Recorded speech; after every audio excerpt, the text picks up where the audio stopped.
वो हमारा नारद जी को गुस्सा आ गया। नारद जी ने बोला, निषाद कर, क्या समझ रहे हो तुम? किसी को समझते नहीं दुनिया में, जाओ साले, तुम्हारी मूर्ख देह बनेगी।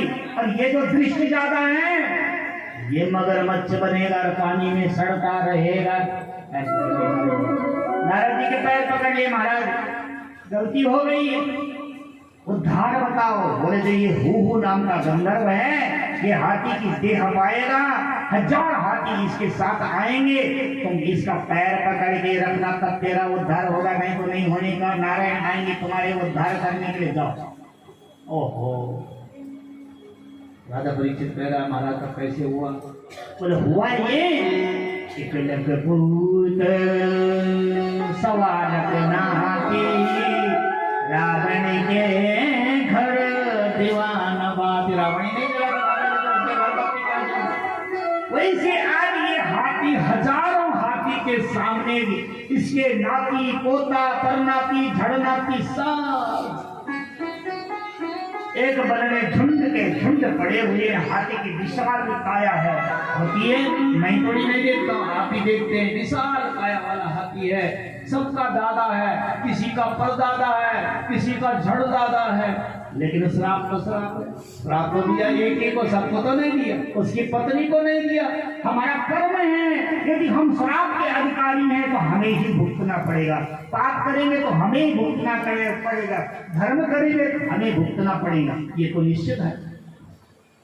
महाराज क्या बताऊं, आगे मेरी इच्छाएं हैं। सुखदेव जी कहते हैं, राजन ध्यान दे के सुनो, ये हाथी भी मारा जाएगा नहीं, इसको बचाया जाएगा।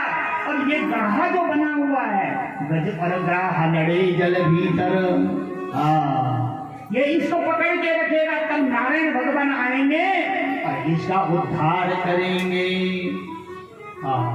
जेठ का महीना आ गया, प्यास लग रही बहुत, हाथी को समय आ गया।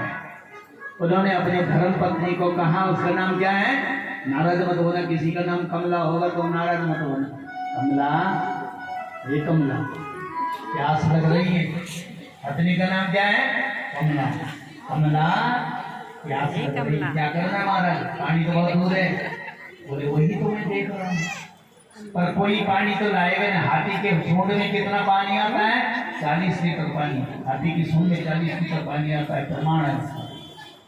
कोई जाकर के भी नहीं लाएगा, मुझे ही जाना पड़ेगा। बोले महाराज तुम्हारे साथ तो सभी चलेंगे ना, कोई बात नहीं, चलते हैं। थोड़ी देर में तैयार हो गई, काली लाली लगाई। ये मत सोच रहे कि हाथी काली लाली लगाता है, नहीं लगाता है। तुरंत खड़ी हो गई कमला, जो सबसे बड़ी रानी थी, पटरानी खड़ी हो गई, पीछे से सब हथनी खड़ी हो गई, नाती भी खड़े हो गए, झड़नाती पड़नाती। दादा कहाँ चलना है? परदादा कहाँ चलना है? बोले पानी पीने जाना है।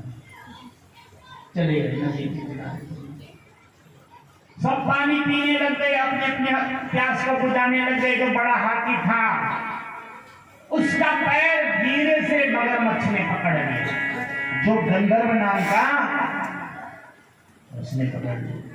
भगवान का बोल रखा था नारद जी का, इसका पैर मत छोड़ना, इसका पैर छोड़ेगा तो कल्याण भगवत कल्याण। पैर पकड़ लिया हाथी का। उसने अपनी पत्नी को इशारा किया, देवी तो देख रही कुछ? बोले नाना कुछ नहीं देख रहा, तुम तो पड़ी हो, क्या करो, यहाँ तुम्हारे नाती पोते सब हैं। बोले वो नहीं बात, लेकिन समस्या यहाँ खड़ी है कि मैं तिरछा हो रहा हूँ। अरे महाराज कहाँ तिरछे हो, क्यों शंका कर रहे हो? थोड़ी देर पानी पिया हाथी ने और तिरछा हो गए, और तिरछा हो गए। वो अंदर जल के अंदर ले जा रहा, मगरमच्छ में बहुत ताकत आती, जल के अंदर हाथी के डर गए। बोले ये देवी अपने नातियों को और मुझे ऊपर निकालो, मुझे ऊपर खींचो। एक लगा टिंकू रिंकू सब लगे, लेकिन दादा ऊपर नहीं खींचा गया, नीचे जा रहा, नीचे जा रहा, नीचे जा रहा। सब हंसने लगी, अब एक हंसने लगी, दूसरी हंसने लगी। दादा तो ये रहती, इसके रास्ते खींच लो ऊपर, हमने थोड़ा थोड़ा लगा के नहीं आता, तुम क्या करो? लगे रास्ते। अब वो हथनी ने अपना जोर लगाए, दूसरी पटरानी के, लेकिन हाथी नहीं आया, पूरा डूब गया हाथी।